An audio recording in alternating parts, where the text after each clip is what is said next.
The sounds of praise and worship for the hearing. My Jesus. If you're deaf, this is what you hear. Silence. We have the responsibility of them hearing the same word that we are able to hear. At New Birth, that responsibility falls on the shoulders of the deaf ministry. It is a very important ministry. Estimates by the National Institute for Health Statistics show that there is an unmet need to serve the deaf community. There are more than 35 million people in the United States, or 13%, who report some degree of hearing trouble. About 600,000 people who are deaf. That's 2% of the population. On average, there are about 10 deaf people worshiping at New Birth on any given Sunday. They're fortunate the church has 10 different interpreters who serve in the New Birth deaf ministry.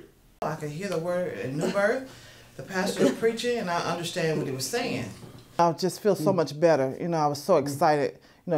Choir, we've had a deaf choir here too. The choir, along with visual aids and American Sign Language interpreters, help New Birth remove barriers of communication for the deaf. The deaf need to hear what God has to say because they can go to hell too.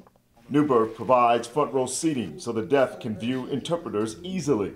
Their eyes are their ears, and their hands are their voices. We don't like them to be boring. We don't like them boring interpreters. We do not like people to be bored. You need to move. Some people just stand there and be stuck. They just be stuck. You need to move. You need to keep it exciting, keep me up.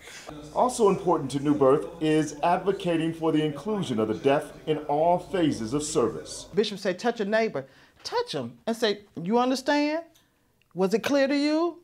And they read lips and they'll touch, I got that. And that was, then they will understand you're interacting with me, you're coming in my world, because I'm in your world, so come in mine. And don't be afraid to talk to me or hug me, to show me love. Does this help educate the community? Absolutely, because when you see the deaf here, they're going to go out into the community and repeat what the word says.